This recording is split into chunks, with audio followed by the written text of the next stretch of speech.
What's up, my friends in film fandom, wherever you may be and however you may be watching? Thank you so much for giving us just a little bit of your time. A remake 100 years in the making. I guess it actually had a remake happen in the 70s, but I mean, this is the better one, I think. But yeah, one that, look, we reviewed the original movie that is now a little more than a century old a while back, and we were all very impressed with it. It is still one of the top 10 horror movies ever created to a lot of people. Still a very scary film that creates dread. Does Nosferatu, the Robert Eggers version that was released on Christmas Day, does it measure up? We're going to talk about that today with my real-life mate, Jeremy. What's up, brother? I'm ready to talk some vampires. So, first one of the new year, and that's where we're starting with a film that's obviously stood the test of time and stood the test of a lot of other things. I know we're going to start arguing about Dracula and Nosferatu, but it's not really that fucking deep. So, just deep enough to sink your fangs into. But yeah, there's a reason why this movie has stood the test of time, and I'm gonna have a hard time choosing between this or the 1922 version because both were pretty good in their own rights. Most definitely. Hey, BJ, how you doing? Hello, Rachel. Good to talk to you again, my friend. And then, of course, with me, as always, is the Shape of the Lone Star State, my man Tex. What's up, brother? You know, all the ladies say they love when my cock crows. They just can't get enough of it. So it's just so good. So how many times did I say cock in this movie? Like, I don't know who wrote this. It was Eggers, right? He had to knew what he was doing. Like, I'm gonna make so many idiots like me laugh every time they said it. I'm like, because I'm like a 5-year-old, right? But it was just so hilarious. Like, Jesus Christ. Something else. But Happy New Year, everybody. So I was here New Year's Eve partially physically, but I remember none of it. So if I said something offensive, that's kind of to be expected at this point. So what are you going to do? So it's all good. But let's get right into it now. The movie that we're here to talk about is, of course, Nosferatu. It is a 2024 American Gothic horror film written and directed by Robert Eggers. It's a remake of the 1922 silent film Nosferatu, which was inspired by Bram Stoker's 1897 novel Dracula. The film stars Bill Skarsgård as the titular vampire, Nicholas Hoult and Lily-Rose Depp as the married Hooter couple, with Aaron Taylor Johnson, Emma Corrin, Ralph Ineson, Sam McBurney, and Willem Dafoe in supporting roles. Nosferatu had its world premiere in Berlin, Germany on December 2nd, 2024, and was theatrically released in the United States on Christmas of that year. It has been a critical and financial success, making $48 million so far against a budget of about $50 million. That was just the first weekend, so it's probably going to continue to make some money. On Rotten Tomatoes, the film currently carries 87% score with 87% of 233 critics reviews are positive, with an average rating of 8.3 out of 10. The consensus review reads, quote, marvelously orchestrated by director Robert Eggers, Nosferatu is a behemoth of a horror film that is equal parts repulsive and seductive. I think that's a pretty fair assessment of the movie. Let me go to you first, Jeremy. What are some of your quick thoughts on Nosferatu before we break it down? Yeah, it's like I said, this story has stood the test of time, and honestly, for still being the same story, almost beat for beat, obviously with having 100+ years of innovation with cinema. I mean, yeah, this was a really beautiful film to look at. The cinematography is what I'm probably going to gush over the most. If anyone noticed, I changed my background to yellow. I had it blue a second ago because, you know, scene changes. And that's what they did back then. You have a different, you know, color over your film to depict different times of day or different locations, things like that. And this movie did that too. It did a lot of, like the background we have right here, a lot of like dark, like blue and grayish tones to like the, yeah, like that. Like that's, like if anyone's that, it kind of reminds me of The Exorcist, like that famous shot we all know, the guy standing outside the house underneath the stairs. Yeah, like it's really cool. It's got some really cool cinematography. You got the different tones of that with the sepia tones and stuff like that. So yeah, I thought it was a pretty well done film. A little lengthy, but like I didn't really mind it because it kind of, like I said, the 100+ years of what we know we can do with cinema now definitely gave this a really good boost. How about you, Tex? Give me some of your initial thoughts on the film. Yeah, I saw this Christmas, or not Christmas night, the day after, I think it was. Either way, when I went to go see it, unfortunately, I made the mistake of watching Bram Stoker's Dracula with Gary Oldman and Keanu before doing this, so I kind of had that in the back of my head. So I was pre-comparing before I even saw the thing. But even that being said, this is a pretty good film. I think it was number 8 on my top horror of the year on the top 10 list. But yeah, I mean, like I can't echo enough of what Jeremy just said about that. This is a gorgeous film to look at. I mean, even if you're just like pausing it, just looking at like Robert Eggers and his crew, they found like that happy medium between, okay, this is not a black and white film, but it looks like one. Like, I really liked how they did that. The old school gothic world, that may be my favorite character in this movie. Like, I just wanted to spend more time in and around this, seeing the landscapes, getting a feel of, what was going on with this. But yeah, it was a good one. It was a good final horror film of 2024 to close out on with, it's not your typical splatter gore kind of stuff that I normally watch. It's that gothic, old school, Universal monsters, Nosferatu, obviously, kind of film. So it was a good one. I enjoyed it. Yeah, I agree with you guys. I think the film overall was very well done. I've only got one really kind of big gripe about it. I'll get to that later on, but overall, the film, what it does, and we'll do a heavier comparison later. It was just as entertaining as the original film. There was a remake that was done in '79 that I don't know. Most people don't even really count it. It was probably I think it was a low budget thing anyway. I think a famous actor was in it. I forget who, but yeah, I mean the movie it hits a lot of the same notes that made the original silent movie scary. Because, we're so spoiled with dialogue. So we get to hear, Mike Myers is coming and, evil dies tonight and all that nonsense is what kind of, we can use dialogue to help build dread. But, evil dies tonight. But in 1922, it wasn't like that. You had to use those heavy visuals. And they absolutely, in this film, also hit those great visuals that made the movie awesome. And I'll echo what Jeremy said. The cinematography of this movie was fantastic. The color palettes, everything being a dark, weird, not black and white, but a dark, weird hue that very much fits the story. I thought it was fantastic. I thought it was very well done. Like I said, one big gripe that I'll complain about a little bit later on. But for the most part, I think this movie, visually, story-wise, hits all the same notes that the original did. Also, the acting is really good. I was kind of afraid that like one person mailing in their performance was going to kind of take the movie down a little bit. That didn't happen. I think everybody in here played their roles very, very well. We'll break that one down here in a minute. But let me go to you first, Tex. What did you think of what do you think of Robert Eggers and his efforts in this movie? He's a pretty young director, but at the same time, he's had a couple of home runs already. What do you think of what he did with this movie and maybe him as a director overall? Yeah, I'm a fan of this guy. He's a very stylized director. I like when you get a person like that, like a Rob Zombie, like Eli Roth, when somebody knows when a artist of a director knows what they're good at producing, and they stay in that vein, they do very well. And I'm talking more specifically about like the Northman and this film. I like how he presents the old world. Like, I would love to see him do like a Jack the Ripper movie or something. He understands the stylized, like it's realistic, but it's like it's from another world and time, obviously because of this.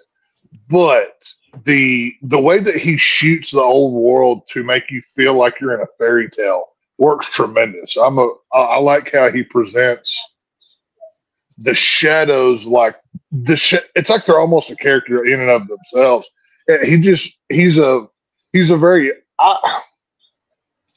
I don't know if you would you say he's an art house director almost, because he kind of has some of those similarities. I think you know what I'm saying.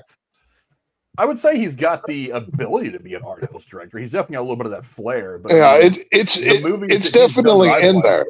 Yeah, the movies that he's done that I liked have not just been big budget movies. They've movies that are felt very big and bold. Like art house tends to be a little more subdued, where these movies are definitely ones that are very heavy movies. Right. But Jeremy, I'll go to you next. What do you think about Robert Eggers as a director overall and what he did with the film? Well, if we just, go down, not counting Nosferatu now, if you just go down the list here, like The Lighthouse, The Northman, The Witch, like. Oh, The Witch. That's the one I was trying to think of. Yeah, thank you. Yeah. Yeah. Well. So it's like if you've seen any one of those, it's like, and you hear that this guy's name is going to be attached to a remake of Nosferatu. It's like there's no doubt in your mind. You know what I mean? You know how this guy, like Frank said, can make a movie feel grand like that. Like, and I remember which one of you said it was like the cinematography is like a character itself. You talk about the music being, like music in a movie being a character itself. It's like it's all culminates into what makes a movie a movie. Like there's different facets of it that all come together to make it, have a certain feel, have a certain tone. And it really makes it like one hell of an experience. So yeah, when we found out that he was going to do this movie, I was like, I have no doubt this is going to be absolutely fucking amazing. And interesting that I mean, we know he said there was one in like the 70s, but it's like really you're taking on again a movie that started out that doesn't have any, like Frank said, it has to have legs to stand on. You don't have any dialogue to be had. You got to have visuals and music. And I'm like, well, now we have the added benefit of, like I said earlier, with the effects along with music and cinematography and all this other jazz. I think he was definitely the right person to do a movie like this. And again, in the lineup of all those movies now that I just said, I think this just fits very snugly in there. That I think it might have been Kenton somewhere that said that. We've had him on here before. He said like Papa Eggers don't miss. So yeah, I mean, looking at his filmography, he's only had 4 directorial efforts, but they've been The Witch, The Lighthouse, The Northman, and Nosferatu. It's like, so yeah, that's hitting for the cycle in baseball parlance. So I mean, or even more than that, it's hitting 2 home runs and a couple of doubles, which is probably even better in my opinion. I haven't seen The Witch, to be honest. I don't know why I never got around to seeing it. The Lighthouse is fantastic. The Northman I thought was amazing. I think that's one of the big movies of the last like 5 or 10 years that it came and went way too quickly, because that movie is epically good. And then of course Nosferatu, which I thought was, I don't think I ever saw The Lighthouse. It's really heavy dialogue, but like when that movie really pops at the end, God, it's good. But another one with Willem Dafoe. He likes working with Willem Dafoe. Robert Eggers does. But too. Yeah, but dude, it's so good. And also don't sleep on the fact that while he's a good director, one of the people that did a great job on this was Jarin Blaschke, who was the cinematographer, and I want to give him some love as well. Oh yes, he's worked on a couple of films with Robert Eggers. He worked on The Witch. He worked on The Lighthouse, The Northman, and Nosferatu. So he's worked on all of his films. He's also done some television. He did Servant, which is a really popular show, an episode of that, which I've never heard. I've never seen it anyway. And some other stuff on TV. The Pale Horse, which I've heard is good. It's a British show. I don't really know much about it. But I mean, yeah, the cinematography in this movie cannot be understated. I mean, I really struggled not to want to pick like every third shot out of this movie to get a screen grab of, because there's so many posters within this movie, like just like that right there. Like you could make that a poster and slap Nosferatu over the top of that. I'm buying that poster when I see it in Hot Topic or wherever. Like I am buying that. That is awesome. Yeah, there's some badass shots in this film. Yeah, one of the great things that Eggers and the cinematographer did was they hit a couple of visual notes that are direct callbacks to the original film, like this one, which I love. Yes, and that's what I was looking for. Yeah, for a minute, you would almost look at this and say it's just a cleaned up version of the 23 film. They digitized it and messed a little bit in post and just put the old shot in here. No, that's a new shot that they did for this movie, and it looks amazing. It looks like something directly out of the original film. But I'm really looking forward to everything that Robert Eggers does for the rest of his career, because so far he's just hitting bangers, man. He's hitting dingers all day long. And it's because we talk about Tim Burton, when he works with those people he likes to work with, usually it's like Elfman doing the score and maybe Johnny Depp playing some weird role. You get that one group together and they can always make some little form of magic or another. I think like him and his cinematographer Jarin Bashkian, I think that's the team. I think that's the duo. Those are the two guys that need to work together all the time, because the looks that they put on all of these movies, this and The Northman. The Northman I thought was a beautiful film, despite the fact that film was always really dark. The good portion of that film was not at night, but I mean just dark tones. It's fantastic. It's so beautifully done, and the writing was fantastic as well. There wasn't a wasted line in this movie. There wasn't a whole lot of dead dialogue. I mean, every now and again, every movie's got some, even good movies, they have that little bit of conversation. It doesn't really matter. Maybe it's a few jokes here and there, maybe, whatever. It's a little, you didn't need a whole lot of exposition in this. You didn't need a whole lot of explaining. It's like, as the movie happens, you already know. Now, granted, we've got the history of 100 years of being able to watch the original. But I mean, for those who hadn't seen the original, which I would imagine is probably a good chunk of people who went to see this film, you are immersed in this film almost immediately. A lot of that has to do with the writing. I thought the writing by Robert Eggers was fantastic. But let's move on now to the cast. And boy, the cast of this movie is fantastic. I'll go to you first, Jeremy. Which one of the cast members stood out to you the most, and what do you think of the cast overall? Yeah, this is one where it's not really fair because I can't really, do my thing of picking like a side character or somebody that just kind of stole it for me. But man, this is definitely a hard one because I mean, even Lily-Rose Depp, Willem Dafoe. Like Willem Dafoe is a no-brainer, obviously. I'm blanking on dude's name, who played the husband. Aaron Taylor Nicholas Hoult. Well, yeah, Nicholas Hoult. Yeah, Nicholas Hoult plays Hooter. Nicholas Hoult, yeah. Shit. We even got what's her face from Deadpool. Emma Corrin's in here too. Corrin, yeah. I thought I had a picture of her. I don't know why I didn't. I was looking at her. I was like, why do you look? Oh, you have hair this time, right? Okay, that's why. You're not bald. Look at this face. I was like, oh yeah, I know. I've definitely seen you before. Obviously, she wasn't putting her hand in people this time. So yeah, no, we're not fingering anybody's brain today. So and again, Skarsgård is an easy answer because obviously he plays, the titular Count Orlok. I don't know. This is a hard one because, like I said, everyone really brought their fucking A game. That's my stupid answer. If I have no idea, because everybody knocked it out of the damn park. Yeah, I don't know. Tex, how about you? What do you think of the cast of the film, and who stood out to you the most? Well, I mean, the easy answer is William Dafoe. The minute he comes on screen, he steals the whole thing. But Aaron Taylor Johnson stole this movie for me. I know technically Nicholas Hoult is the lead of this film, but this film could not have came at a better time after that debacle of what Craven the Hunter was. I still haven't even seen that movie. I'm just taking everybody's word for it. But Aaron Taylor Johnson, he puts on a masterclass in this movie. He starts out as the fun-loving friend, and you have to take this, opportunity, and I'll look after her, whatever. And then the progression that we get to see him go down all the way to sheer madness of opening the tomb with his dead children in it. Like I loved his performance in this movie. He's believable in this movie, and you feel so bad for the guy because he's got his wife, he's got his kids, he's got this gorgeous house, he's got everything he's ever gonna need, and somebody else's problems keep landing on his doorstep.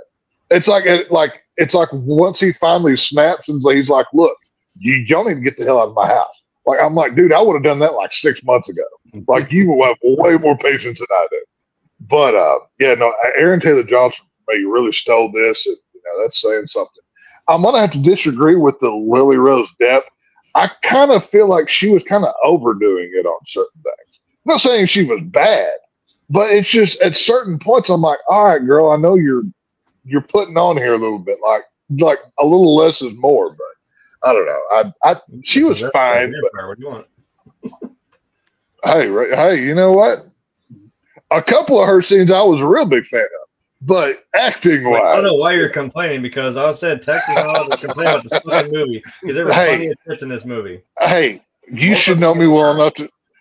I can always find something to bitch about. You should know this by now. It's not that hard. Sure, I got the shot of the naked girl on horseback just to please Tex. Okay. Oh, the girl they sacrificed. Naked girl on a horse. Take my money. Like I'll be there on Friday night, whatever.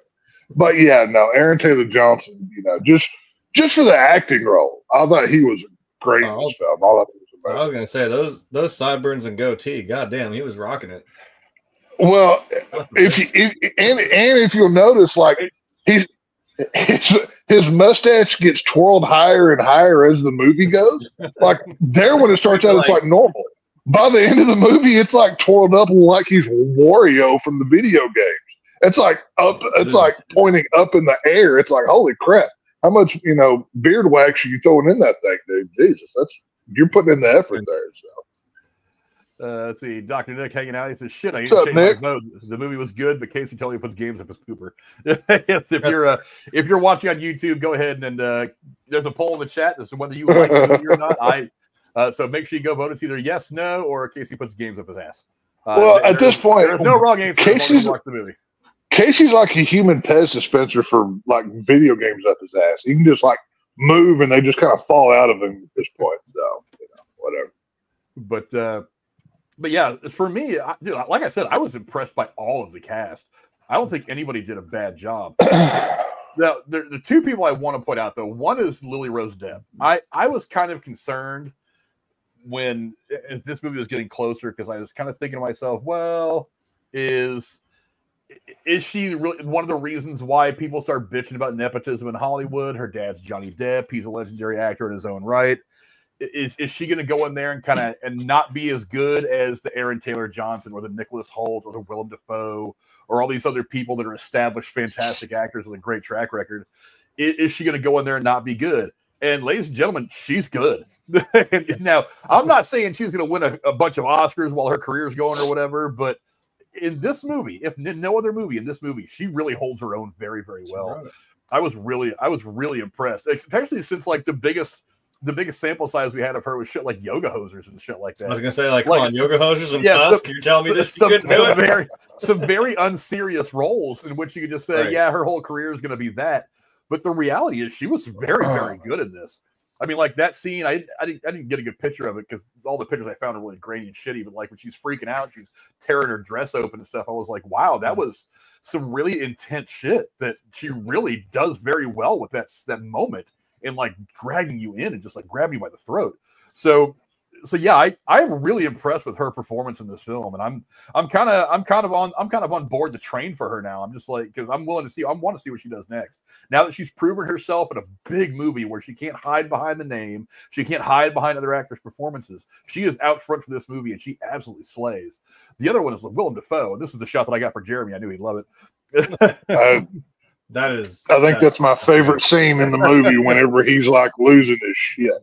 That was amazing to look at. Like, I love it. Yeah, I mean, when he like he screams, they're like, "You run in vain! You can't outstop it! Stop it!" And I'm like, "Oh my god, he's just going 110%, burning that shit down too." I want to see Willem Dafoe half-ass it on screen just once.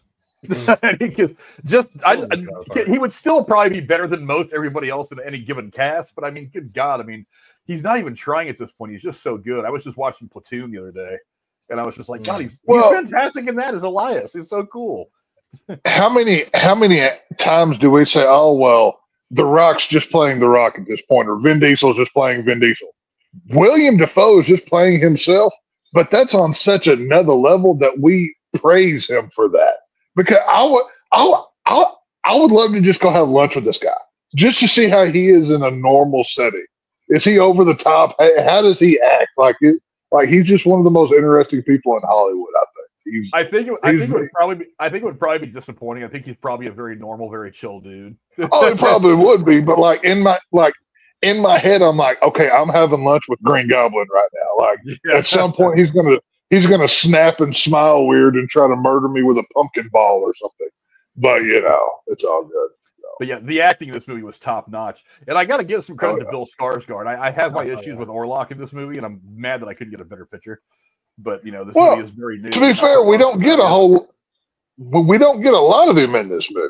Like that was one of my drawbacks in this film. I mean, he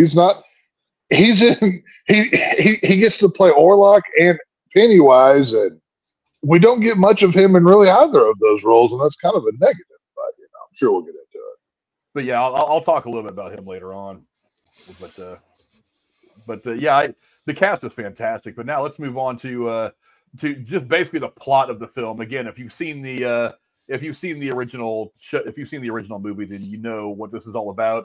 Basically, Hooter's boss, Nicholas Holt's boss, sends him to do some paperwork about a land deal with Count Orlok, and then all crazy hell breaks loose. Orlok is after his wife, so on and so on. They're connected because of an incident in his wife's past. Really, if you're familiar at all with the original film, it's the same basic plot. I'll go to you first, Tex. What did the plot of the movie, did it work for you? Was there anything you would have changed maybe from the original that you think would have made this movie a little bit better? Well, I don't think you can complain about this plot. It's lasted 100 years, and it's been done so many times good that it works. But as far as this film goes, my biggest problem with the plot was really the ending. And I know it's very accurate to the book, and this is, I'm going to be put on my hypocrite hat here for a minute, but I normally like preach, stick to the lore, but I really thought the ending of this film, the way that the plot kind of plays through it, is very kind of lackluster. Because like I said, I watched Bram Stoker's right before watching this, and you know the way that movie ends with Winona Ryder, literally cutting his head off with the sword. They kind of punch that ending up, whereas this one, they just get naked, do it, and he sees the sun, and I'm dead now. That was the biggest plot point for me that was really negative. Other than that, I can't take anything away from it because it's just a solid ride throughout.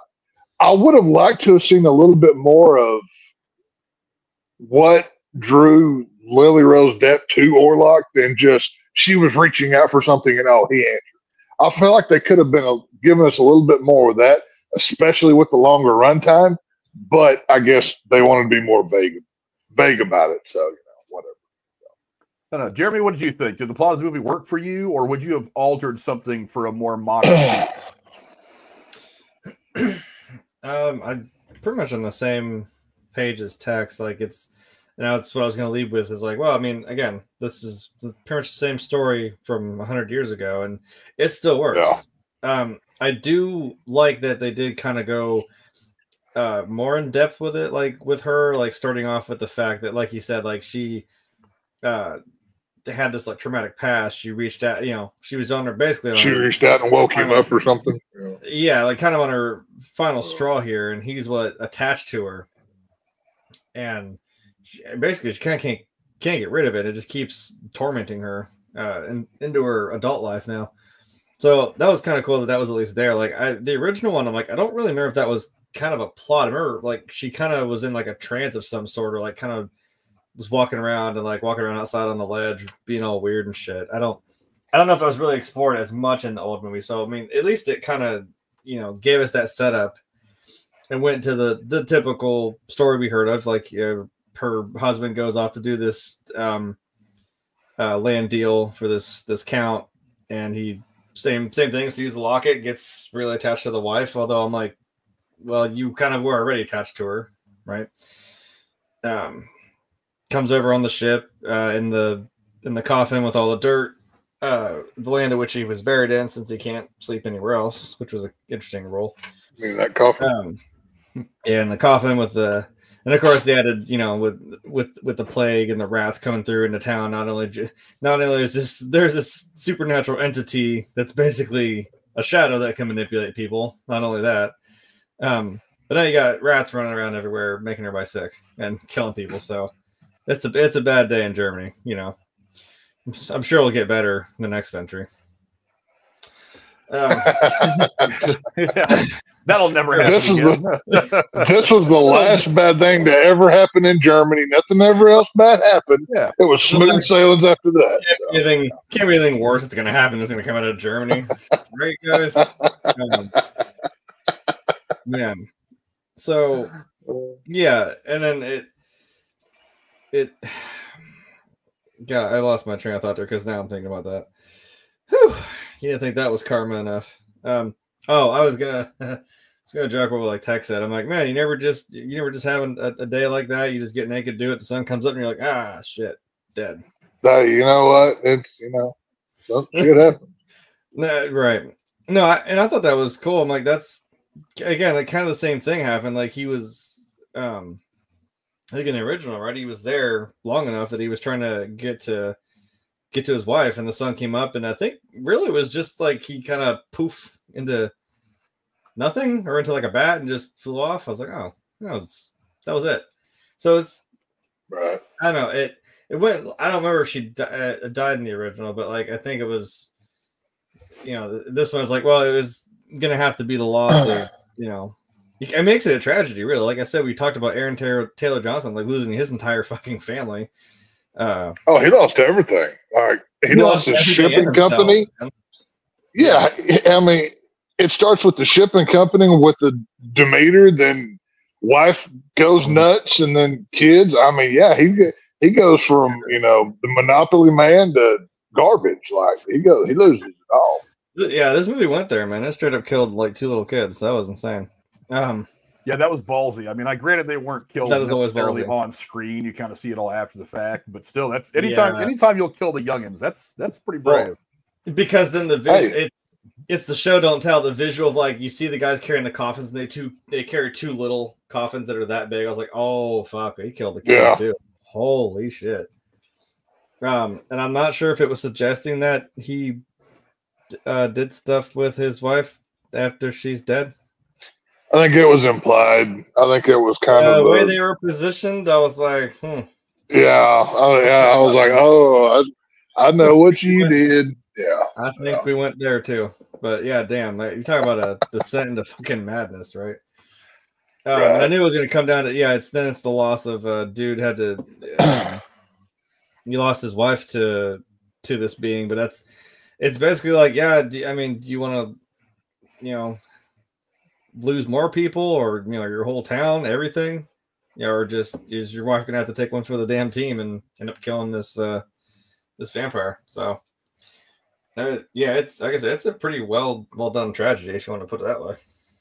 Yeah, I haven't watched the original since we reviewed it a while back, but from what I remember just off the top of my head, I thought the plot worked pretty well. I mean, I can't think, like I said, I can't off the top of my head remember any plot lines in the original that I would have changed or altered or erased or whatever.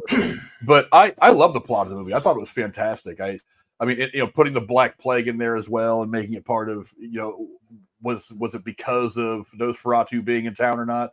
I thought that was kind of weird. I think you could have just hid that, like the Black Plague, around all the stuff that was going on. Making him kind of directly responsible for it, I thought was a bit strange. But I thought the plot worked out great. I mean, it moved along very, very well. Like I said, there wasn't a lot of wasted dialogue. There wasn't a lot of wasted storylines either. It's like I was every bit as into the story between Emma Corrin's character and her husband, Aaron Taylor Johnson. What's happening with them in the movie as I was the other couple in the movie, which is supposed to be like the leads. I was really wrapped up in both those primary storylines, as well as the crazy doctor played by, so brilliantly again by Willem Dafoe, who I was kind of into, like, what is his madness? Is he really the only one that can see what's really happening here? Or is he just lost his shit and he just happened to trip and fall on the right conspiracy theory? You know what I mean? But right. I thought the plot was actually very well done. There wasn't, like I said, there wasn't a lot of wasted story. There's so many. If you really want to pick it apart, you're going to find some plot holes. You're going to find some things that didn't get explained very well. But I thought this movie wrapped everything up very, very well. I thought there was a lot of completeness at the end of this movie, which is usually really, really hard to do in modern film for some reason. I don't know why, but I thought the plot was fantastic. Going to the chat real quick. Let's see. Milk Drunk takes up the ask. Can your name be my name? He says, "Do you guys like this movie more than Alien Romulus?" I don't know. Jeremy, what do you think? it's kind of the problem with this is like we're comparing something of this type of bar that, I mean, I'd hate to say that also with the 100 years of, history we've had behind it, but no, because like I don't think Romulus really sits on the same pedestal as this movie.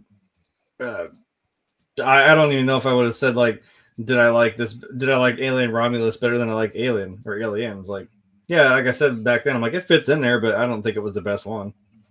But compared to this, no way. I don't know. Tex, what did you think? Did you like this movie more than you liked Alien Romulus? Well, considering that Alien Romulus was the greatest hits of the Alien franchise with the teen generation, definitely I enjoyed this one more. There wasn't like a weird hybrid engineer xenomorph thing at the end of this one to just throw everything off. This film didn't have to have 3 different endings. It had one. So yeah, this one this one's better. Yeah, I kind of liked I liked this one more than Alien Romulus. Not a whole lot more, but more. Not that I didn't like Alien Romulus. I thought that was a decent movie overall. We reviewed that one a while back when it came out too. You can go check that out in our channel later. But again, it's kind of comparing apples and oranges. You're talking about futuristic sci-fi fantasy to this is very much a period horror movie, a period piece horror film. Oh. But yeah, I think they both were very good movies, but I like this one just a touch more. He does make a better comparison later on and said, did you like this movie more than Bram Stoker's Dracula? Oh, no, hell no. That was my downfall because I watched Bram Stoker's before watching this one. And I love Bram Stoker's, and it kills this movie. Like Gary Oldman, Keanu Reeves, and Winona Ryder, like just tremendous in that film, and that puts this one to shame easily for me, anyway. Jay, what do you think? Compare the 2 movies real quick. Well, I'm not going to because of 2 separate fucking things. Because I know we're going to get into this goddamn fight.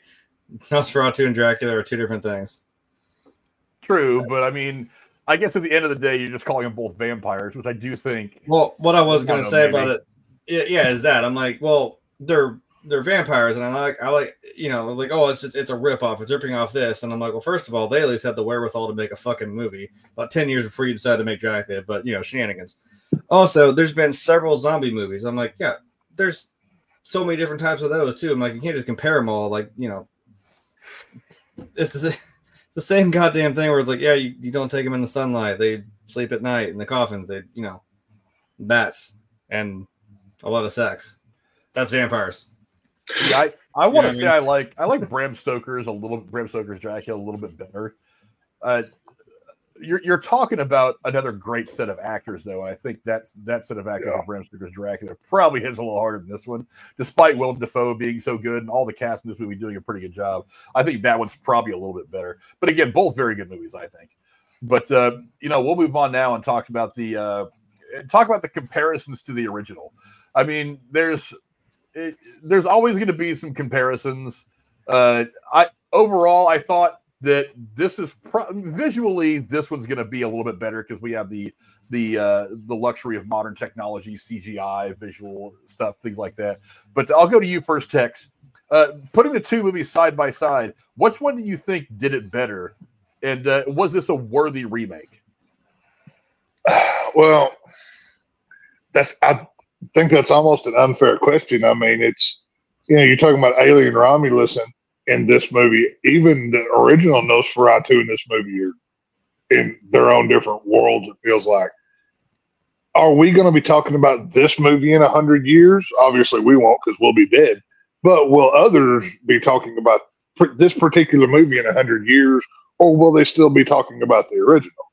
I would say they're more likely to talk about the original for as innovative as it was, whereas this is just a rehashing and a retelling with modern tools and modern sensibilities of that story. So yeah, no, if you put them both in front of me side by side and said, Tex, pick one to watch, I'm probably going to pick this one because it's more entertaining. Whereas watching the original from 22 or whatever, that's like you're transporting back in time to, now, of course, if you're watching the orchestral cut or which one you're watching, that it varies because there's so many different variations. But I think their original will probably stand the test of time better than this one does, I'd have to say. I don't know. Jay, how about you? Was this a worthy enough remake? And can you separate them enough in your mind to try to maybe pick one over the other?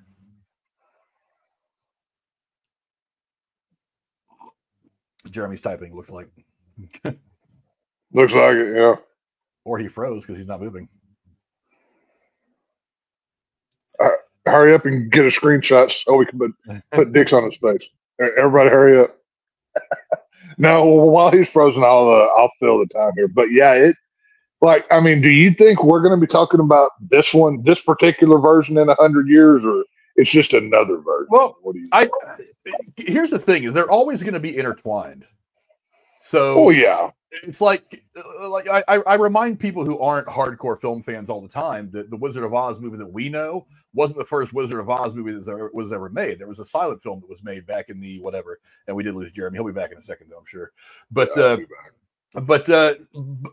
real cinephiles, people who actually look into the history of filmmaking, will know that the Judy Garland version of that story isn't the first one that we got. They'll just know it as the biggest one, the best one that we got. I think people who are real cinephiles and take 5 minutes to do a quick Google search will know that when you Google this, if you read about it, even on some shitty website like Wikipedia, you're going to know, it's a remake of a movie that came out in the silent film era. Are they two very different films? Of course, not just because one's silent and one's a talkie, but because you're talking about something that was made when filmmaking was in its infancy back in 1922 in Europe, nonetheless. And to top it off, this one was made with all the modern stuff, literally a century later. But are they hitting the same notes? Are they giving you the same feelings? Do they build the same dread? Do they give you the same character in a different but equally dazzling way? I think for the most part, yes. I mean, I'll get into my big gripe about it here in a minute, but I mean, overall, I think because I keep saying that every movie's open to a remake. This is a John Campea way of seeing things. You can remake any movie. If the movie sucks, you always have the original to enjoy. If the remake is great, then you have two versions of this movie that you can enjoy. And that's kind of the way I try to see it. I look at this as I have two versions of this movie that I can enjoy. I enjoy both these, maybe for a bit different reasons. Maybe one does an aspect a little bit better than the other, but the other one is still very, very good. And I could see myself one day with a Saturday to kill and not having much to do and saying, hey, you know what? I'm going to watch the 1922 version. Then I'm going to roll right around and watch this modern version in 2024. And I'm going to enjoy them both. And it's going to be a great back-to-back watch, a great matinee, having the original from a century ago and this more modern one that gives it a different spin. I think these movies go very, very well together. And I think it's absolutely a worthy remake. But let's see. How hard is it to get Jeremy to shut up? It was super easy. Barely an inconvenience. I guess I just bounced him. Maybe he's having an internet issue. I don't know. Did he go in the chat yet? No, not yet. Let's see. Feslev says, I wish I didn't see the scene where he killed the kids. Well, technically, you didn't see it. You saw the aftermath. He's just holding the kids and then drops them. But, I mean, look, if you're going to kill the kids, it's a really ballsy move in any movie. Even a really all-out horror movie, even something like Terrifier. As far as that movie goes to really shock you with its deaths, to even do that in a franchise like Terrifier, it's got to be ballsy and it's got to be done right. And if you don't do it right, it's going to look really bad. This movie, even though you don't see it happen technically, you just see the aftermath. It's still a ballsy move. There are so many horror films where kids die in it. I think did people forget that these films exist? And they think 2024 was the first year where kids died in a horror movie. I mean, hell, go back to Halloween 2018. Michael Myers snaps the neck of that kid to steal the SUV to get away. And that's just a more recent one. This is nothing new in horror. It's just, I don't know if maybe people are more sensitive to certain things now and they kind of need to be handled with kid gloves a little bit. I don't know, but in a true horror film, nobody should be safe. I've said this 1,000 times on here. But if you know, okay, well, this, and that character are safe, those two might die. But, it takes away from the stakes. So if you're willing to go there and they kill an animal or, and they get a kid, okay, well, they have the balls to truly be unrepentant of an evil monster, which Orlok is. He's literally the Black Plague in this movie. So why should anybody be safe? If you're going to nerf him down and say, oh, he'll only kill you if you're 18 plus, kind of takes away from the character a little bit. Yeah, it does. If you think about it, if any of these movies, horror movies, were real situations, nobody's going to be safe. I mean, if Michael Myers walks into a daycare and one of those kids tries to throw a toy at him, that kid's probably going to get that machete. He's going to get that knife. So it's like nobody. That's one of the fun things about horror movies. One of the things that helps you build dread and fear internally is that the good ones, nobody's safe. And when nobody's safe, it makes the tension that much better. It looks like Rachel and Jeremy are working on it. We'll have Jeremy back here soon, hopefully. But no, Valkonen. I'm not ignoring the Herzog films from '79, which is technically a remake. I haven't seen it. It's not it's not like a huge movie. Let me see if I can pull something up about it real quick. I've seen it, but it's been probably. It's been probably a decade since I've seen that movie. I didn't even rewatch it before going into seeing this one. I just did actually did Bram Stoker Dracula, so I went to more of the other side of the vampire tracks, I guess. But whatever. I know I've heard of it. Have I seen this? I'm pretty sure I have. But I've seen it. It's like I said, it's probably been 10 years since I've seen it. I don't think I've seen it, but I mean, that's the released in the U.S., was it? Oh, well, it came out in 79, I want to say. Yeah, no, I think you got it may have. I'm not sure. I'm not sure if it was or not. I've seen it. I think it's on Tubi right now or something. I'm not for sure, but it didn't obviously have the impact of the first one, or I mean, we don't know what impact this one will have yet because it's still new. But it wasn't memorable enough for me to be like, oh, I need to rewatch this one before I go see the new version. So yeah, it's not that I'm ignoring it. It's just whatever. Feslow says the scene shows him going away from one of the necks as he was holding them up. Oh yeah, I know. Like I said, we see it at the very end. Yeah, so we don't get to see him actually doing the deed. It's the last little second of it. But yeah, like I said, killing kids is a ballsy move. But if you do it right, man, it makes the movie that much better. And I mean, to Feslow's point there, I would have loved to have seen Skarsgård get more time to be that evil bastard that Count Orlok is. Show him. The number one thing in horror is show, don't tell. And I would have loved to have seen more of him, not as blurry. Like, he was blurry for so much of the movie. That was my biggest problem with, probably my biggest problem with that character. But give me more of Orlok, being evil, not just as cool as it was, which, by the way, shout out for that, recreating the hand not on the in the stairwell but over the whole town. I loved how they did that. But show me more of Orlok doing stuff. You know what I mean? Yeah, I thought that was one of the key scenes in the film, and I'm glad I managed to find a screen grab of it. I thought that was one of the. I knew there was a couple of scenes that I wanted to see them recreate, kind of like verbatim, because I thought there were some of the scenes that really they had to have that silhouette scene, because that's the one scene that everybody goes to for the 1922 film. Like, people watch that whole movie for that one sequence right there. So they had to do something with that. Yeah, I remember being kind of bummed they didn't do some kind of thing with the shadow up the stairs, which is still one of the most iconic shots in film history, and I think always will be.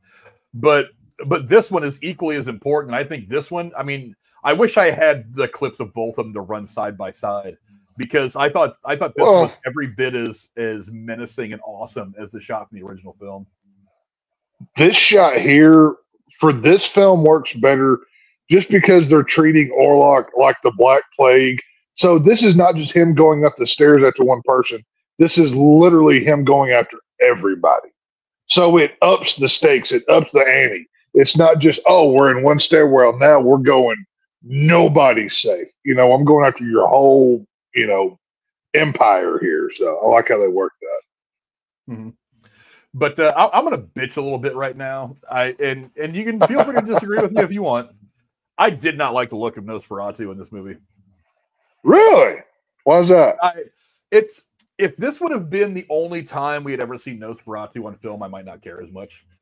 But the look was not nearly as cool as the look from the 1922 film.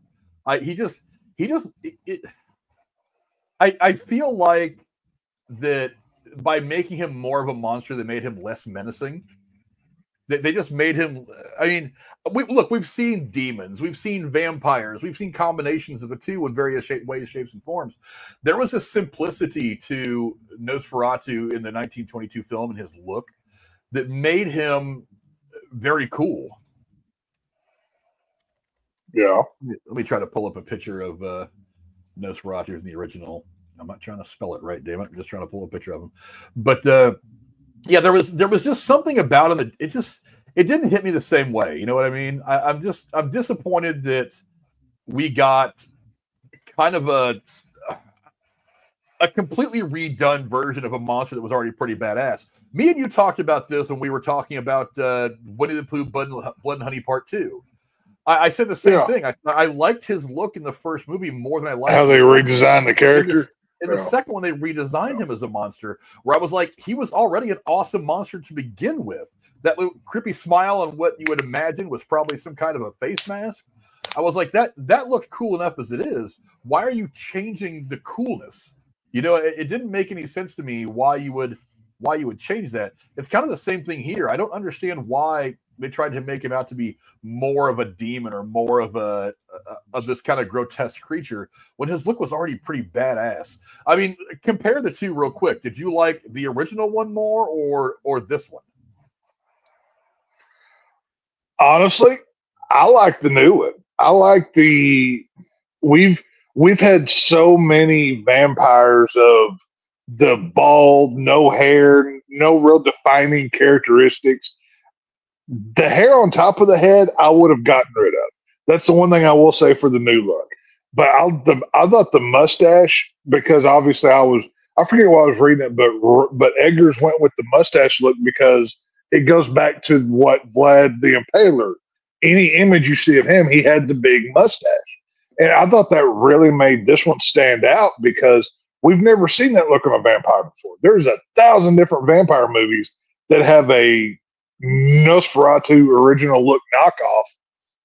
I like that they went different with this one. Now, the hair on the back of the head, yeah, that could have gone whatever. I would have went bald-headed with the mustache, but I'm never going to not like the original look for Nosferatu. That's one of the iconic images in all of horror. But I got to give credit to Eggers for going with the new design, except for the legs. There's a reason why I put Orlok skip leg day. When we see him at the end of the movie, he has like those little weird frogman legs.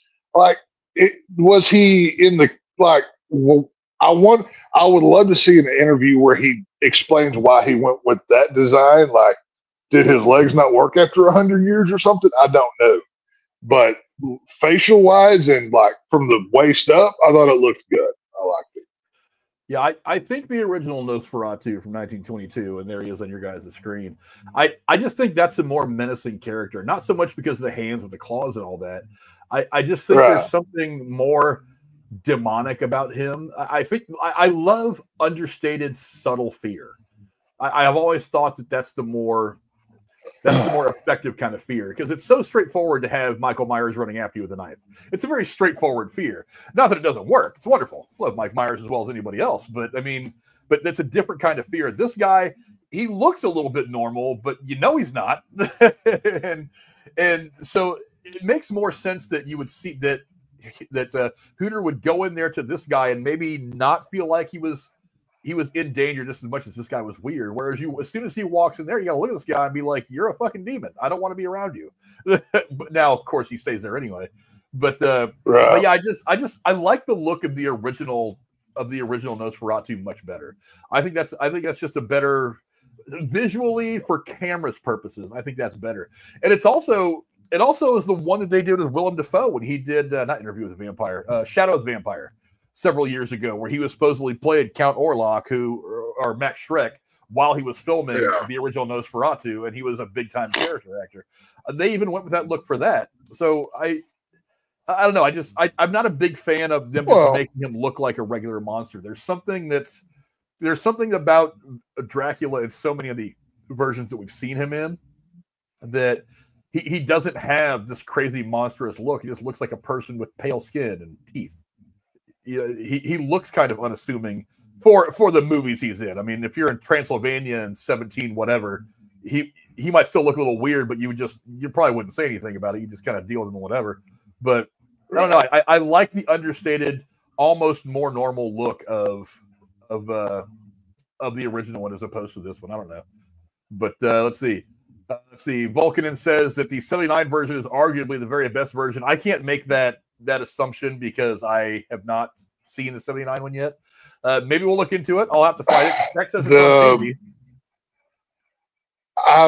Obviously I'm going off the top of the brain here, but I believe that the 79 version was kind of like for that, it was like a 79 version of the original look from my best recollection of what that was. But I cannot say it's the best. No, because I'd have to see some side by sides and some before I was doing whatever. But like I said, the original, you're never not. Hell, that image will forever be tied to horror. Will the Bill Skarsgård version be forever tied? Probably not, because like I said, in 100 years, I don't think they're going to be talking about this film over the original. But I do like the new look for Orlok. I do think it's pretty cool, so I dig it. Yeah, Jeremy, Jeremy got Jeremy back, by the way. I was getting ready to go to you to let you make your comparisons between the first one from 1922 and this one. Draw some quick comparisons between the two, and then maybe give me your thoughts of what I was just saying about how I like the look of the Max Schreck version from 1922 a lot more than I like the look of this version in this film, which I just thought was too much. What do you think, Jay? Yeah, I love the one from 1922. It's obviously iconic. Again, most people have probably seen it, in all sorts of pop culture, just, anywhere. Like I said, in 100 years, I'm pretty sure most people have seen that image from the original movie. I didn't mind this one. I mean, he was very opposing, very intimidating looking figure. That guttural voice was pretty cool. It was a little hard to understand because of the accent, because I'm like, you're trying to be deep and guttural and almost, gargling marbles while trying to talk like Bane or something. It was a little much, but I think the mustache was an interesting choice. Although I just saw today someone's like, no, that was the style. There was like a specific style, like that weird comb over, like not mohawk thing, and then a big fucking mustache that was apparently like a thing. I was like, okay, sure, whatever. It works. He still had the the long, like, scraggly fingers, and I was looking for it. I knew at some point, like, we got to do the thing. Please tell me you do the thing. And catch your shadow on the wall, and he just creeps across it with his fingers sticking out and shit. And I was like, okay, yeah, at least you did that right. It still gave a pretty cool. This is the version from 79, by the way. Yeah, it looks pretty similar to pretty similar to the original. Yeah, so nothing wrong with the new one, but I mean, I would also still say I prefer the older versions. Yeah, I was also talking about how I was disappointed that they didn't try to remake that iconic shot of the shadow going up the stairs, but they did manage to get this shot, which is something pulled directly from the original film in 22. I love this shot right here. Were you kind of disappointed that we didn't get kind of his version of that shadowy walk up the stairs, or were you kind of? No, the movie was okay without it. No, we did. We did that where the shadow goes across the town. We have that shot, which was our background of like the shadow going up her face. I'm like, no, there was one like where I think he goes to the house and he does like creep across like the hallway or something, and you see it cast on the wall. It's not the same as like the classic going up the stairs, but it still happened. And obviously, like we said, we've seen that from the original movie, like that shot there where she's being manipulated by just his shadow, which I think again was in the original movie too, which is a cool shot because it's like, yeah, what do you do about some guy who can just manipulate you with a shadow? He doesn't have to be a physical being. It's like, God damn. This guy's annoying because he's really persistent. Yeah, like I said, I was way more impressed just with the overall visuals of the original, which I think is, I think if they would have done that, even a variation of that, you could have made it look a little more menacing. The mustache would have been one thing, maybe giving him some boils or something like that. But I just the sleek kind of basic look of this evil demon thing is what worked for me a lot better than it did in the with what Bill Skarsgård did. Bill Skarsgård performance is not the problem. I think he was good, but it's just the look of the creature. I think was kind of not what I wanted it to be. But let's move on to some trivia now, and I've got quite a bit here. Let's see. I'm really glad that they actually went back and did a lot of the filming in a lot of the places the original was shot at. The exteriors of Orlok's castle were filmed at Hunidora Castle, which is also known as Corrin Castle. It's a Romanian castle located in Transylvania and is one of the largest medieval castles extant in Europe. What's more is it is the castle where Vlad Dracula was briefly imprisoned however many years ago when Vlad Dracula was doing his thing.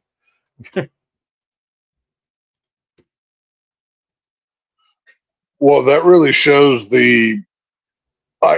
anytime you're doing a movie like this, you have to tie back historically to the roots of the vampire and all of the things. Like, this isn't, you're just doing a Dracula movie or you're doing a Underworld or whatever, vampire movie you may be watching. This is as much of a historical piece as it is a vampire movie.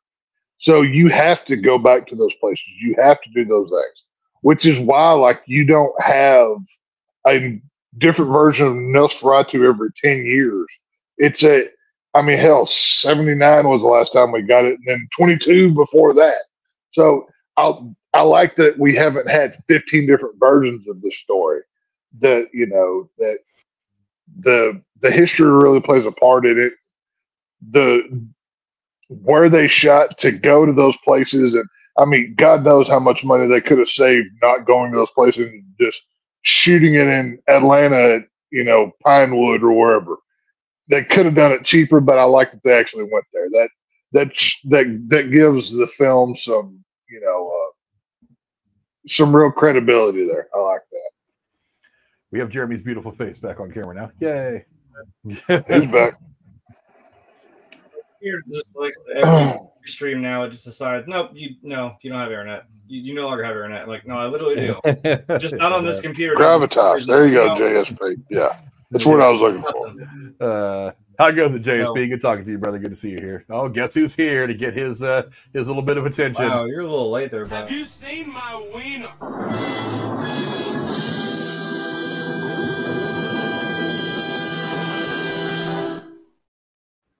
Okay. Late to the party as usual, Jonas. Fashionably late again. You can't suck off any of our clout if you don't show up right at the beginning and watch the whole video. You got to be here for the whole stream.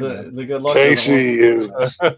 Casey, I would recommend maybe sell some of those video games and pay some therapy to stop thinking about other dudes' wieners so much. You might want to go do that. So, I want to look into that, my friend. And don't forget to vote for yourself in the chat, Casey. Do your patriotic duty and vote for yourself. Completely throw off the results of the poll, which people were voting in honestly, just so he can vote his name. We all know he's going to do that. So, yeah.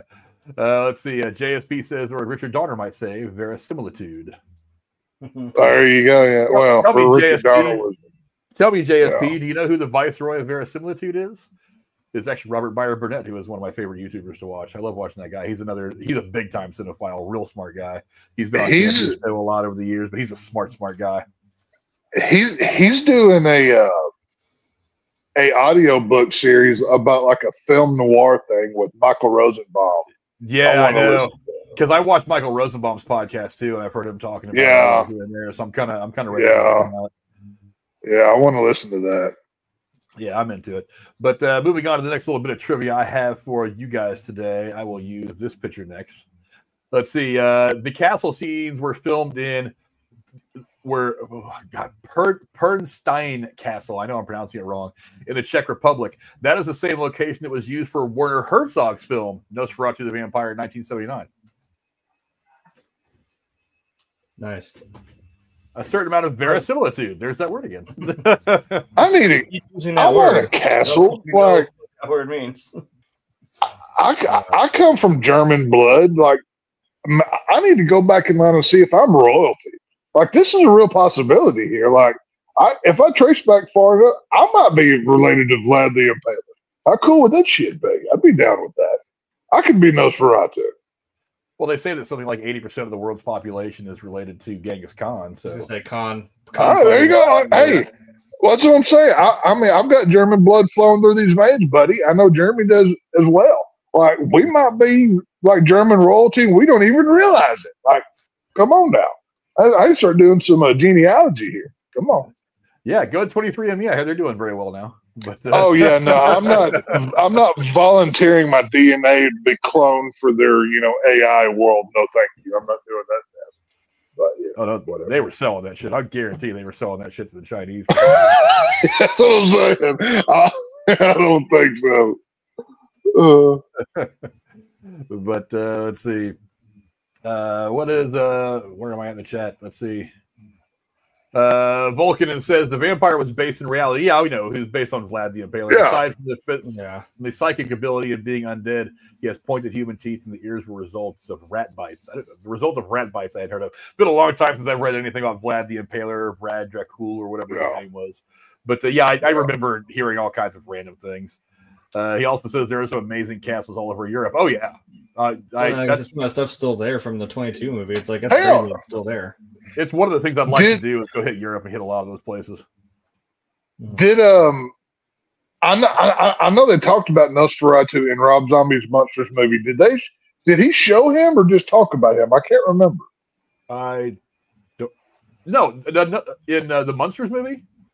Yeah, that's the guy that she goes out on a date with in the flashback before she meets or before she meets Herman. Before she meets Herman is Nosferatu. That guy is supposed to be Nosferatu or a Nosferatu. Yeah, that's what. That's fine. Yeah, I always thought that was kind of a horror. I knew he was in there somewhere. I thought that was mostly a horror. Did he have a name in that movie? I just thought it was like a nice horror Easter egg because Rob Zombie. I can't do. It's been so long. It's been so long since I need to rewatch Zombie's Monster movie.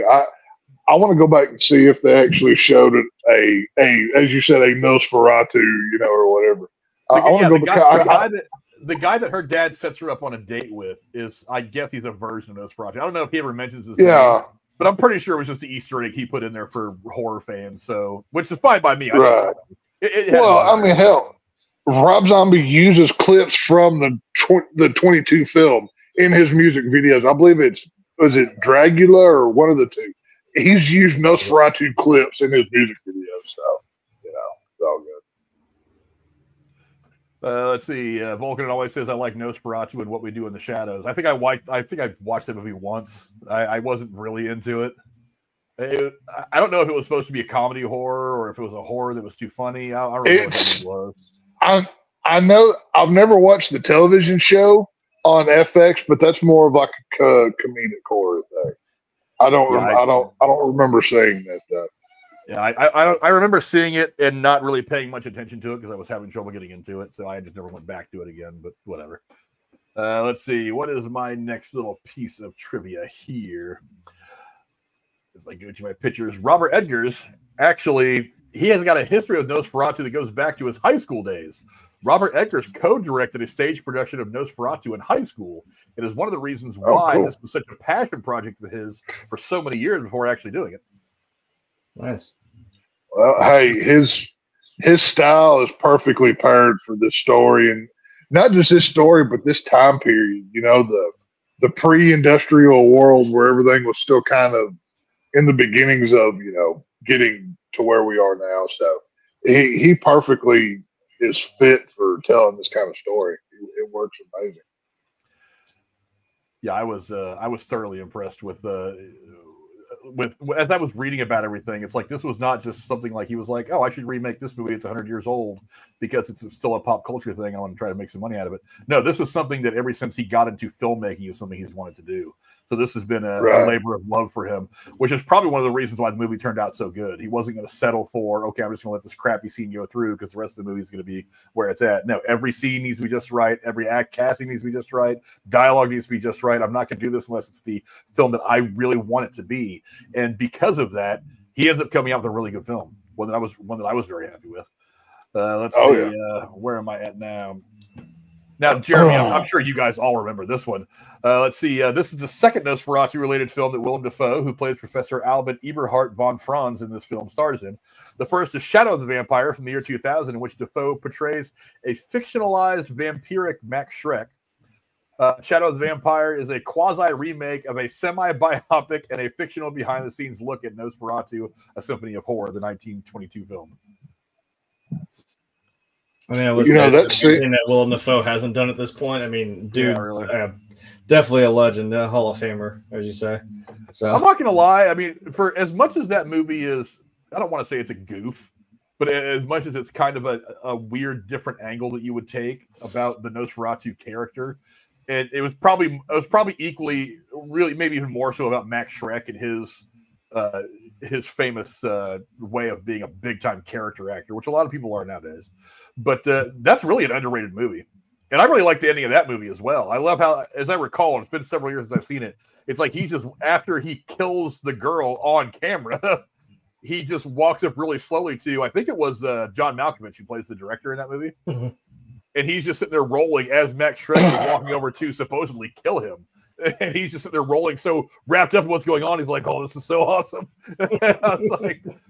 I was like, that's kind of a crazy fucking ending right there, but I love it. I think it's fun. Yeah. Let's see. Vulcan says, yes, it's 100% a comedy. The problem with some of those comedies, though, is they try to make them too dark. Horror comedy is, God, it's a tough balance. Because it's like you have, I feel like if you're going to do horror comedy well, it's got to be like 60% comedy and 40% horror. That's kind of the good balance. Or you're just going to make a comedy where stupid shit happens, or you're going to make a all-out horror movie where like somebody cracks a joke once, and then you're right back to killing everybody. It's such a weird balance for a good horror comedy. It's such a weird balance for a good horror comedy that it's difficult, you know. But yeah, I like I said, I just couldn't really get into it. I saw the movie that Burton made with Johnny Depp. I got about halfway through it, and I kind of checked out. I know the whole movie played, but I was on my cell phone doing whatever, playing, you know, Mahjong or Angry Birds or whatever at the time. I couldn't really focus in that movie because it wasn't really doing much for me. Let's see. Next piece of trivia I got is, you know, again, a little bit more about the cinematography of it all. Let's see. To get the film's eerie, hyper moonlit look for the night scenes, the crew filmed the scenes during the daytime and in post-production ran it through a computer to remove all the red and yellow color spectrums. Makes sense. That's kind of a trick that they've been doing for a long time in Hollywood. I know what they would do like in the 60s and 70s is they would film it during the day and they would just turn the colors down a whole lot, like all of them down a whole lot. Yeah, shooting night for day has definitely been around for a hot minute. Yeah, so it would look like it was all shot in moonlight as opposed to in the middle of the night when there was no light at all. I mean, I think they did that in the original movie too. Like they, you know, because obviously you're not going to really catch, you know, even filming that time, you're not going to really catch anything on your film reel if it's actually nighttime. So you got to do it during the day, and that's part of what the, you know, stylistically with the blue tones, with the darker, you know, darker look is for to show that. And that's where you get your lighter like yellow and sepia tones when you're for like a daytime shot. So yeah, sometimes it does work, and sometimes you can tell like, yeah, that's the middle of the day. And it just looks like like your settings on your TV is not right. Like it's just super dark for no reason. Like, no, that's definitely not nighttime. Yeah, if this movie doesn't win an award for cinematography, several awards, if not the Oscar, oh, 100%. I'd be kind of bothered. I mean, granted, now this is actually eligible for the Oscars that are coming up here in a couple of months. So maybe it'll be the maybe it'll be the maybe a little bit of recency bias will help it crawl up the ladder for a couple of awards, but I mean, the cinematography is fantastic. The Academy does not like to the Academy does not like to recognize horror. We are the redheaded stepchild of the movie world. So who knows what they'll do? Horror doesn't usually win any of the big five. Yeah, horror think doesn't usually win a lot of the big five, but it does pretty regularly win like effects and some writing stuff, makeup, things like that. It regularly wins those kinds of categories. It's just it's never going to really be in the running for like Best Picture. I don't see a horror movie winning a Best Picture Oscar anytime soon. You know what I mean? I think the last horror film that won an award was The Shape of Water. I think that was like to win a big Academy Award or whatever, and that's been a few years ago now or whatever. But yeah, we don't get us horror nerds over here don't get the accolades that we should. So that's why people like Dead Meat have to do our own awards, and we have our Chainsaw Awards every year. So shout out to those guys. So yeah. It's all good. JSP says, "Do we really care about the Oscars anymore?" No, I mean, I care in the way that I want to see movies that are truly good win awards, movies that are truly great works of art. The problem is it's the people that vote now. It's such a diluted. I think it's something like, I think it's 300 or 400 people at least that vote for even the smaller awards. Now, some people should be voting. I mean, directors all vote for Best Picture and stuff, Best Director. Other actors and members of the Academy vote for all the awards, stuff like that. So I get it, but it's like they went on this big diversity kick a couple years back, and it's like, so now all those people are just going to vote for like a certain kind of film. They're not going to vote for stuff that should win it. I talked several years ago when me and Aaron did a video about, are the Oscars even relevant anymore? One of the things that I brought up was The Force Awakens. By every metric, The Force Awakens should have gotten at least a nomination that year. If you talk about box office, obviously, it was up there with all of them. If you talk about critic scores on websites like Rotten Tomatoes, it should have gotten them. If you talk about individual ticket sales, it was better than any of the other movies. All these metrics that you can measure it up against. You want to go by that standard, Terrifier 3 should be nominated for Best Picture then. Just saying. But you see, that's part of my point, though, is if a movie is good, the genre shouldn't matter. But none of the Star Wars movies have ever won any of the major awards. I mean, hell, Terrifier 3 made 45 times its budget, was, I believe, the most profitable film of 2024. Like, if not, like in the top 2 or 3. Come on now. In a per dollar, well, here's the thing: in a per dollar, in a profitability ratio thing, it's got huge numbers, because I think the best profitability ratio ever is the Blair Witch Project. They spent something like $27 to make that entire movie, and it made like $250 million at the box office. So it's like for every dollar spent, it made an X amount of dollars. And I don't think anything's ever gotten close to that record. But I mean, but does that mean that Blair Witch should have won Best Picture that year? Not necessarily. But if you factor in a lot of different things, then one movie being ahead of the other, it's that far ahead, or not being included in a Best Picture list, it's just silly. So I ultimately what I want to see is, I want to see good movies. I want to see great artists and all these people that work on these films get their due if they really are the best. But there's been so many times where it's either A, been political, or B, it's been like, because Pacino won the Best Actor for Scent of a Woman several years ago, back in the late 90s. And a lot of people were kind of like, are you kidding me? They were like, we were kind of surprised he even got nominated, but winning. And a lot of people thought the Academy gave it to him as more of as a Lifetime Achievement Award, because he had been nominated a couple of times and never won. So a lot of people think they gave it to him more of as a Lifetime Achievement Award, rather than that he was the best actor in any movie of that year. And that's the kind of thing that kind of bothers me. It's like, not that I don't like Pacino, not that I don't think he's Oscar worthy, but if there was 2 or 3 other guys that did it better than him that year, the award should go to one of those other 2 guys, not the guy who's just been around for a long time. We feel like he should have, that kind of thing. That kind of thing is what pisses me off. Well, JSP kind of agreed with me. Profitability does not necessarily mean great. Very true. How many times have I bitched about how much money the Fast and the Furious movie's been making?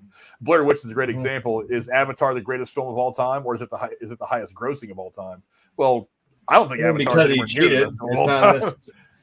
Yeah, it makes a lot of money when you keep it in theaters for 12 fucking years. Like, yeah. Well, but even then, it made a bunch of money its first run. I'm not going to take away the amount of money it made its first run. I mean, it made a ton of money. Yeah, but then just James numbers after that. Like, so say James Cameron had to James Cameron had to cork his bat just to get his record back and put his movie back in just to beat Avengers.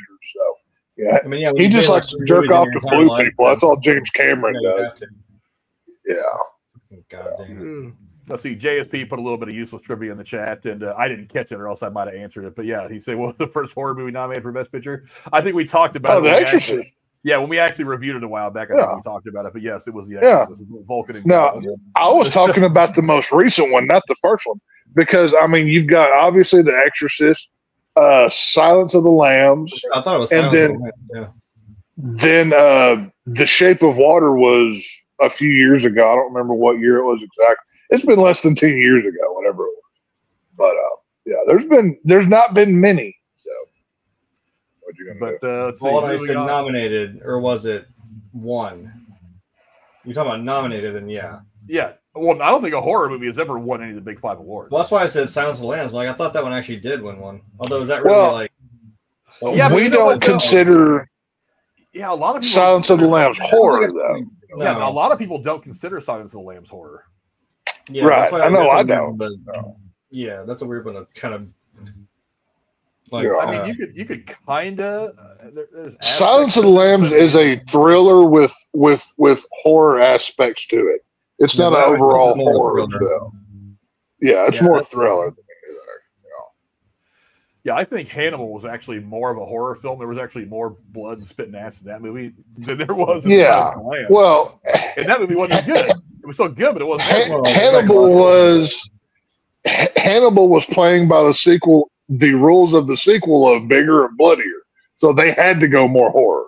Whereas Silence of the Lambs was more thriller, theatrical of the mind. The whole it was a different kind of procedural kind of movie.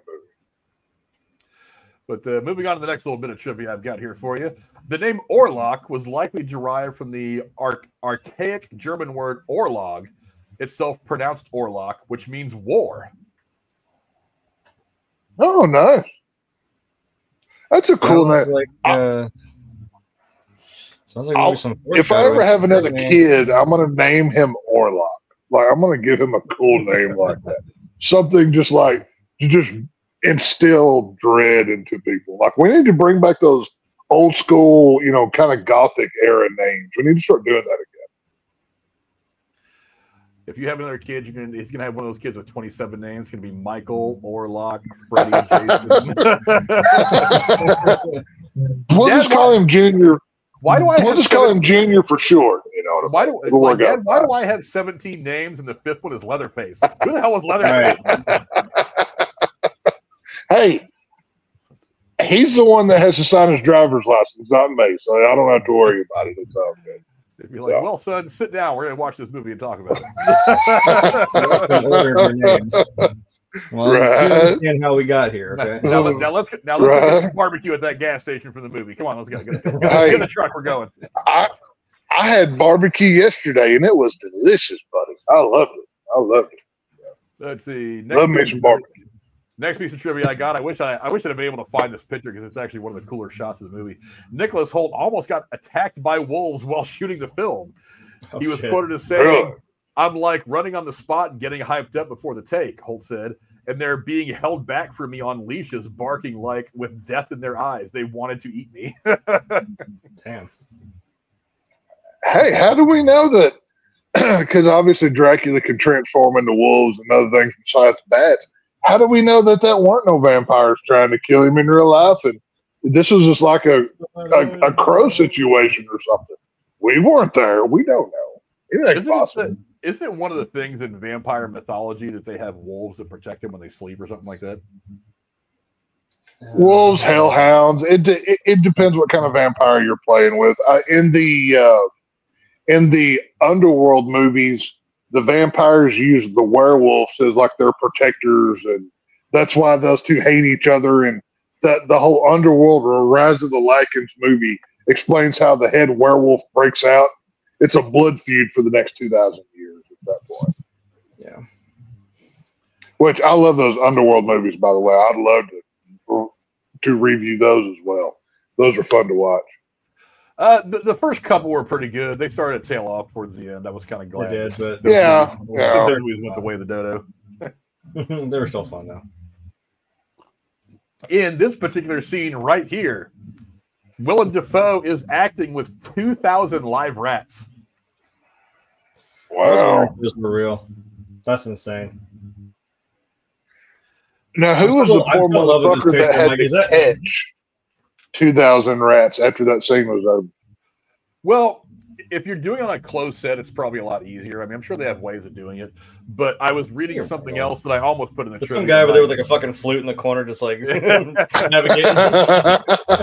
But they actually bringing the Pied Piper.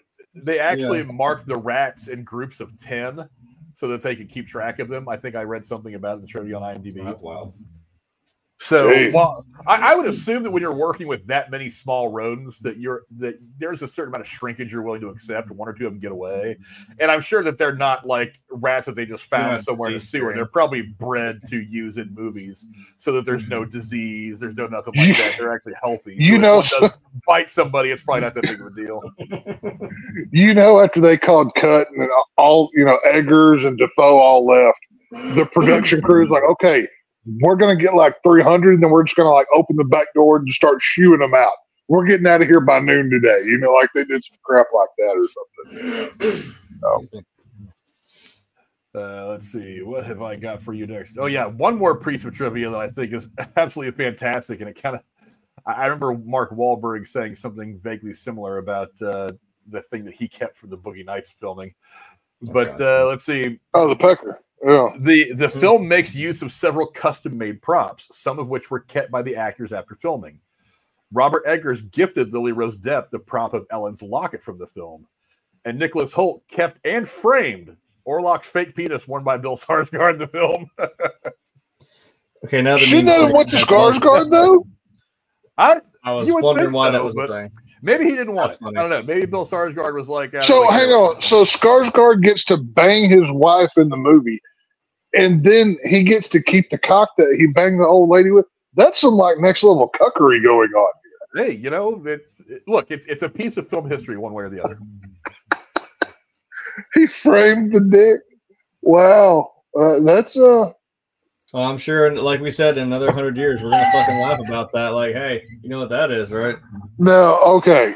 Do you display it or do you not? Like, do you hang that over the mantle? I'm displaying that is going to be the first thing you see when you walk into my front door. It's going to be on a shelf with lighting.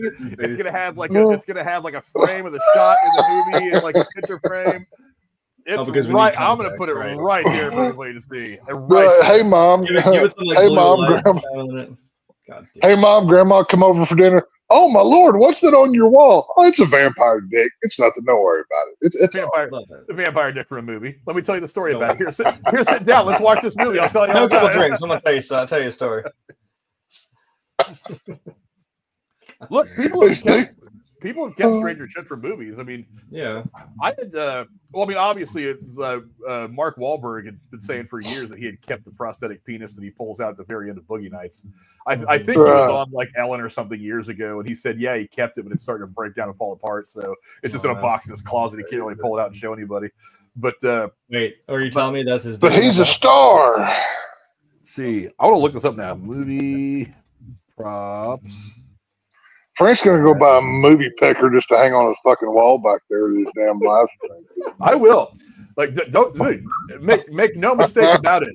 If I had like who were we talking about the other day? We were talking about John Holmes. If I had John Holmes's penis in a jar of formaldehyde, that motherfucker would be sitting right back there on that shelf. It would be in every show. That would be the ultimate fucking like talking point for everything. But let's see.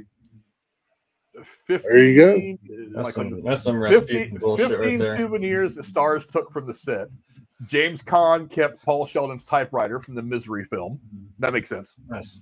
Yeah. Daniel Radcliffe kept Harry Potter's glasses.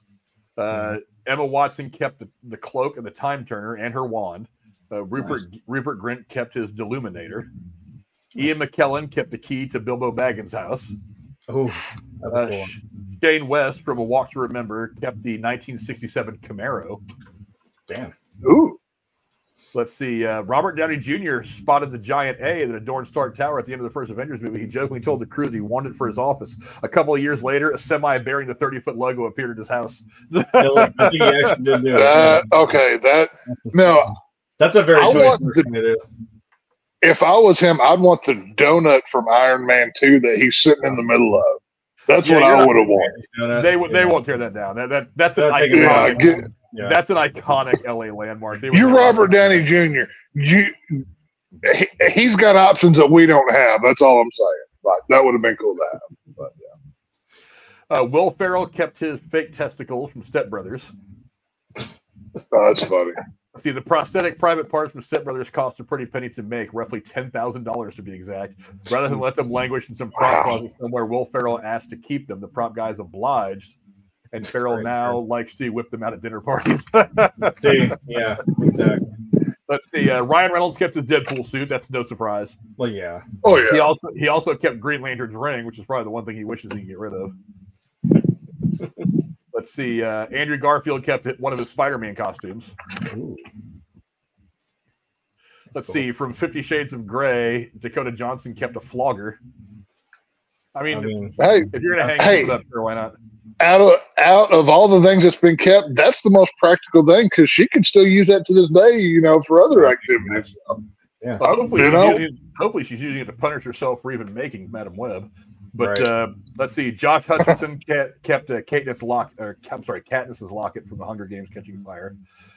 Andrew Scott kept a monogram notepad from the James Bond film Spectre.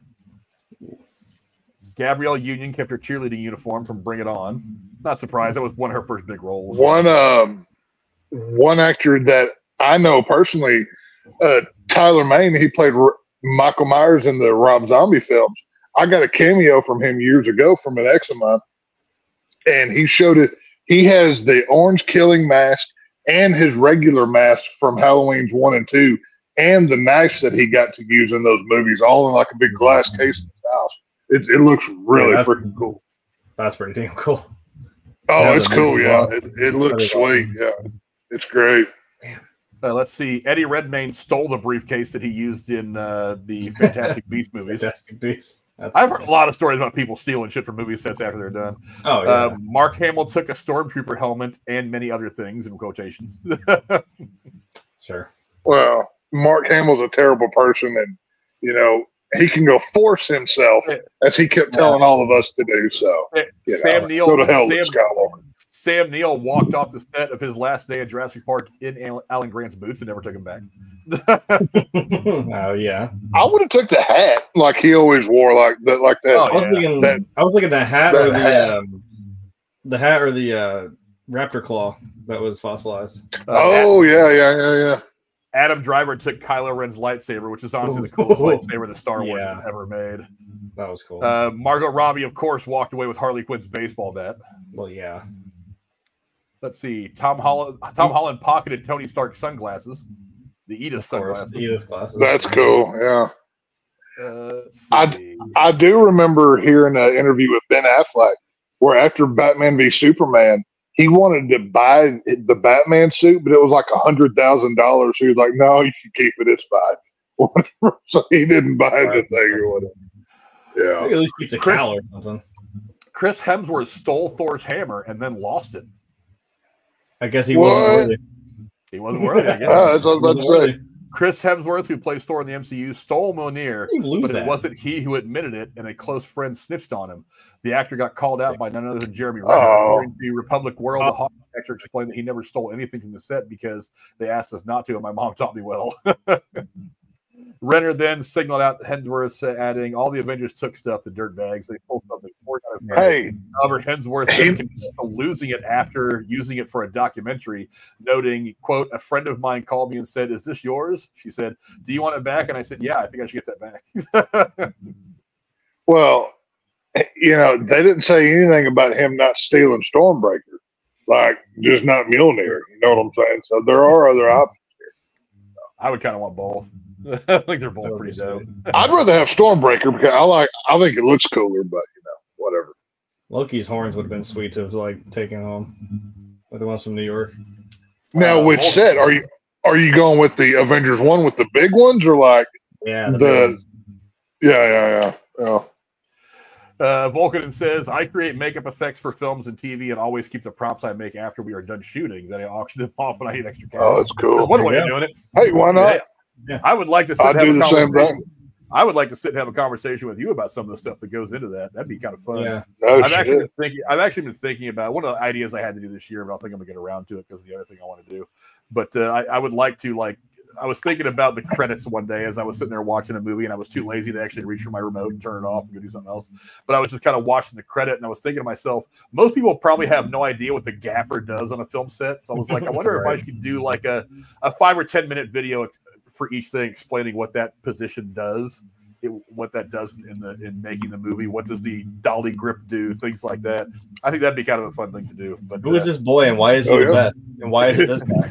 Who's the best boy? Why does he have that title? What does that mean?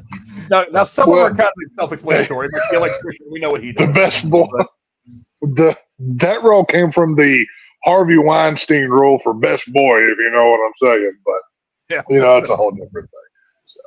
Yeah, Vulcan and if you're into it one day, Vulcan and I wouldn't be against having you on here so we could have a conversation with you about what Jeremy, since he's very much into it, what he does in the Haunted Cave. But just what goes into making the effects and the props like that. I know some things. I've watched documentaries and I've watched YouTube videos and stuff, but I would like to sit and talk with you one of these days if you're free about what actually goes into it, kind of step by step, some of your experiences, things like that.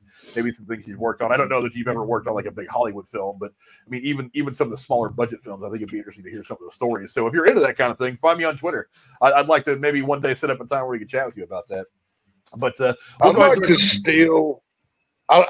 If I were ever going to steal anything from a set, it would be a chainsaw from a Texas Chainsaw Massacre movie. Just say I had one of Leatherface's chainsaws. It'd probably be what I got, I think. I would imagine when Tobe Hooper passed that he probably had a shit ton of stuff from the original film. He just had to box them. Well, not that I'm saying his family would come off it very easily, but still, I would love to get played somewhere. For Texas Chainsaw, now that film is iconic. Back when that film was reviled. Now, of course, we're gonna talk about it at some point this year. But he had so much of that stuff that he sold throughout the years from the different masks and everything else. But I can't wait to talk about Texas Chainsaw Man. I don't know if you guys have ever watched Survivor. I watched a couple of seasons of it, and I kind of lost track when I stopped caring. But the host of that show, that Jeff guy, I forget his name. Mm-hmm. He keeps the snuffers from every season. The thing that he uses to put out the torch. You keeps the thing to take the torch. Oh yeah. He's kept the snuffer from every season of that show. Really? I mean, I'm like, you're 47 seasons into that show. Where the hell do you put them all? It's got a whole room for him. He's just got like a wall with shelves on them. Just it's a whole wall at this point. That'd be kind of cool. It's like we all know, like Norman Reedus. He's stolen, I think, a crossbow and a vest from every season of Walking Dead he's been on. I'm like, yeah, that doesn't surprise me either. That doesn't surprise me at all. Well, why not? It's the end of the world. Might as well. But let's go ahead and start to wrap things up now. Jeremy, I'll go to you first. Give me your final thoughts on Nosferatu, the 2024 version. It's definitely worth watching. Like I said, it was a very beautifully shot movie. Like I said, everything. This is when everything comes together. Like from the visual effects, the sound, the music, of course, the acting, and for again being a story that's 100 years old. I mean, even more than that, to be fair.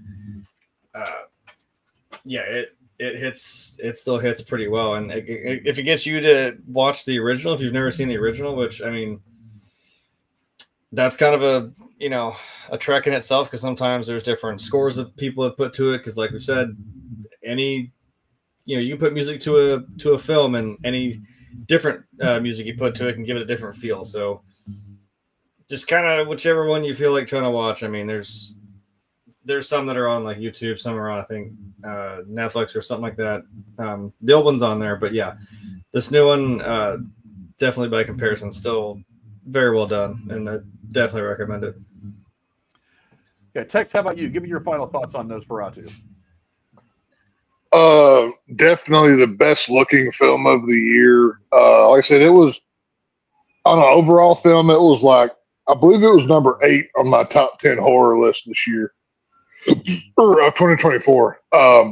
This is one that you need to see on the big screen. I mean, I don't know when it'll be on streaming, probably in a couple weeks or so or whatever. But was that sirens? Oh, okay. Yeah, shit's on fire. So I was gonna say, The with firehouse y'all. is literally a fucking block right there. So I've been with y'all all night. If the cops get here, you're my alibi. Just know that. But yeah, no, Nosferatu. It was like I said earlier, it was fun to see some old school gothic horror again. That wasn't, as much as I love my slashers, that's my favorite. That's my go-to every time. Every once in a while, it's good to go back to the old school and appreciate to how we got to where we are now. And this film was very much one of those movies with modern stuff thrown into it in the best way possible. So, and hey, we got to see a vampire love scene. So it's been a while since we got one of those. So shout out to Bill Skarsgård and Lily-Rose Depp for being a trooper that day. So I wonder if he was wearing his fake pecker on that scene or not. Like, now I need to know that. I'm like, that's a lot of prosthetics and bullshit. That motherfucker. Right, that's what I'm saying. Like, were they method acting? Would knock her Did over. he? I'm like, she just kind of laying there like. Right. Well, that's what I'm saying. Like, was there like a blow up feature to make the, go from cooked spaghetti to dog's tail, if you know what I'm saying? Like, what were the schematics of this fake pecker? These are questions I have now. I don't know. Either way, go watch the movie. It was fun. Yeah, overall, I think the movie was really, really good. I have my issues with the look of the Nosferatu character, but by and large, the movie was really fantastic across the board. Visually, it was stunning. The cinematography, like I said, it should be at least nominated for an Oscar. I can't think of too many movies that I've seen this year that are better. I really can't think of any off the top of my head. I mean, I'll have to go look down the list of what's Oscar eligible this year, but yeah, this movie from start to finish is very, very good. Like I said earlier, there's no wasted dialogue. There's no wasted scene. You are legitimately wrapped up in every scene in this film for one reason or another. It's a really great watch. It is a very worthy remake of the original. It's right in line with, somebody, he mentioned the 79 version from Werner Herzog that I haven't seen. I'll definitely try to find it and give it a look. Tech says it's on Tubi, so if you're so inclined, go check it out there. But yeah, I think overall this is a fantastic film. A lot of great acting. Lily-Rose Depp really impressed me with what she brought to the screen. I'm really impressed with her now, and I'm kind of looking forward to seeing her do more stuff. It's a fantastic movie that you should go experience in theaters as well. Sometimes movies like this, you don't necessarily need to see this movie on a big screen to get the full effect. I think this is one of those movies that really does, because of the cinematography. I think it will hit you a lot different. Watching on a big screen is going to make this movie better. But if you do happen to watch it on a small screen first, that's fine. It's a fantastic movie that is totally worth the time. They could have made this movie 3.5 hours long. I'm glad they didn't. I'm glad they kept it at about 2 hours. I think that was a pretty decent runtime for it. This movie never really feels like it drags at any point. There was a couple of times where I was worried we were going to be getting to a slow point in the movie, but the dialogue picks up really, really fast. And there's just enough exposition at just the right time to keep me involved. Again, it's just a great job by Robert Eggers, great cinematography, great acting. My only knock is, like I said, the look of the Nosferatu creature, but that wasn't enough to take me out of the movie or to make me like it less. It's a fantastic movie. I'm looking forward to seeing it again when I get a chance. And I think you guys should go check it out too in theaters. It's currently playing all over the place. It only came out Christmas Day, so it's only been out for a week. So go see it if you get a chance. It's well worth the time. Spend money on this movie. It's totally worth it. But I want to thank my amazing hosts for being here with me again, as usual, bringing their movie expertise, as they always do. Starting with my header left, mate, Jeremy. Where can the folks at home find you, my friend? Well, I'm here Tuesdays and Thursdays, except for maybe Thursdays, because I really don't feel like doing Die Hard for a whole fucking month. I didn't feel like doing it back then either, and I'm just gonna say it. We've only got 3 movies left, and the fifth one we're just gonna shit on. So I'm only really looking forward to one of those 3. I'll be real honest with you, but it is what it is. Well, I know why we did it, and I'm not having that conversation either. So, but the good news is, it's for the 3rd and 4th movie. That's not a question, because they're definitely not Christmas movies.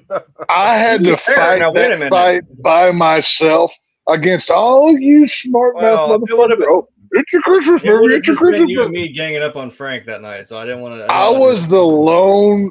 I was the Leonidas. I stood there with my arrows all in my back, fighting you hordes of heathens against all of that. You all suck. Is this movie a Christmas movie? Took place during It is because I saw it at Christmas. So Nosferatu's a Christmas movie. There you go. I'll go with it. There you go. It took place during Christmas, and there was a big Christmas tree in one of those scenes. So, sure. And it snowed in the movie. So Nosferatu's a Christmas movie. There you go. Sure. So. But anyway, yeah, I'm here, and I'm somewhere on my desk here. I finally found my damn capture card. So I don't know. Maybe 2025 I'll stop being a lazy content creator. But ruins the joke if I don't do that. So I don't know. We'll see. One of these days you're going to come up here and say that you're a good content creator. I could be making like Markiplier money. I'd still be like, nah. 2025 is your year, Jay. It's your year. It better be. That means all of you got to go like, subscribe, and ring all the bells and whatever the hell you do nowadays. Yeah, do all that. Give me money. Give me money, please. And the shape, the Lone Star State, my man Tex, where can I find you, sir? This weekend in theaters, there's a new horror film called The Damned. It's another kind of is the 19th century Victorian. I'm not really sure, but kind of a spooky kind of ghost pirate movie thing going on. Don't really know much about it. Just saw the trailer today, but I'm gonna go see The Damned. So if you have time to watch a film this weekend, maybe go out and watch that one. And, get your popcorn and your movie time in. But other than that, we'll be back. I think we're off next week, so Frank can get stuff set up or whatever. But yeah, other than that, we'll be back Tuesdays and Thursdays. And BJ's chiming in. She says it's not a Christmas movie. So I mean, so we're gonna need to go. He says so. We're gonna need to go 2 more hours to argue this because I'm right and y'all are wrong this time. So it's all good. If she says so, then I'll go with it. But I mean, this one, and it could have happened in January, which is not Christmas. It could have happened. Oh, don't it! You're pulling my diehard argument now for this Nosferatu. You don't get to use that, sir. Maybe I don't think so. February in Germany. It's a Valentine's Day movie. It could be either. We don't know. Hey, you know how dumb this argument is? When I went to go see the third Venom movie, I'm like, hey, remember that scientist bitch who had a fucking Christmas tree pin on her goddamn coat? Well, I guess it's a goddamn Christmas movie now. Hey, yeah. By that standard, Karen and paper thin fucking excuse. Halloween Kills. Karen is wearing a Christmas sweater, so now Halloween Kills is a Christmas movie too. So there you go. I will say anything is a Christmas movie if it pisses people off and gets them to start screaming at me. Just because that's the thing I just saw the other day. Bring the hate. They're like, yeah, sure, Die Hard's probably a Christmas movie. I just hate the people that are that fucking passionate about it. I'm like, it's not. It's really fucking not. I've said it before, I'll say it again. Whatever film you enjoy around Christmas is a Christmas movie. It doesn't matter what's going on in the movie. So for Die Hard. Die Hard is a Christmas movie. It's not a Christmas movie. Not. You forgot a word in that sentence, but I'll let it slide. It's fine. As for me, you will see me back here, not next week, but week after next. We're going to be taking next week off so I can do a few production things. I want to try to up the production value of the channel this year. I also want to work on a couple of scripts for some videos that I want to start banging out this year. I'll be doing that as well. I may do like a random live stream next week just to keep up appearances, things like that. But it's been a busy fall and winter for all of us. I mean, we had the chaos that is the holidays. Jeremy's been going full speed since pretty much like what, early September. Actually, probably before that, probably August, July, August, September, yeah. So between prep for the cave and the cave work and being on here and the day-to-day grind of a regular job, which we all have for Jeremy, and also getting married, Then in all that, planning a wedding, getting married, settling into married life, it's been a busy time for Jay. So I want him to have a chance to recharge the batteries a little bit and watch some movies and chill out with his amazing wife. Tex, we're concerned about Tex's health. Of all the people that I knew that I thought would have a heart attack at some point, it was going to be me. I almost died last year. Okay, I haven't even played that sympathy card of me almost dying yet. I'm saving that for when I really need it. Like that's the ace in the hole right there. I almost died, so it's all good. So, but we will be off next week. Like I said, I may do a random live stream where I just kind of like randomly sit and bullshit with some people. Maybe even me and Jeremy will play some Fortnite or something like that. We'll see how the week goes. Like I said, I got the capture card right here. Maybe I'll take that week to actually do something with it. Sweet. Yes, be a better content creator, damn it.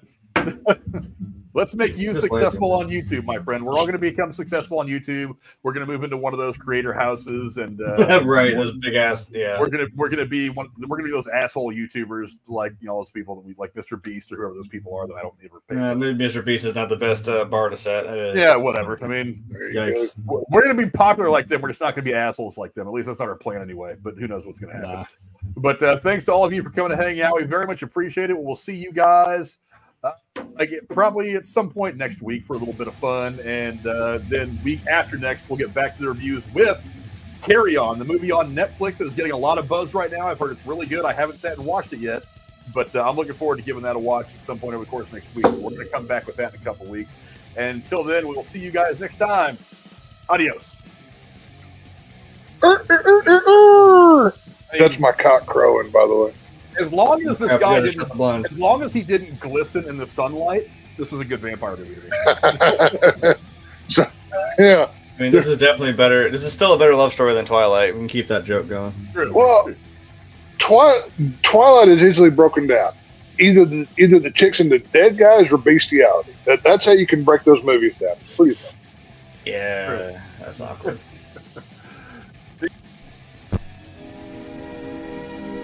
And now, folks, it's time to say goodnight. We sincerely appreciate your patronage and hope we've succeeded in bringing you an enjoyable evening of entertainment. Please drive home carefully and come back again soon. Good night.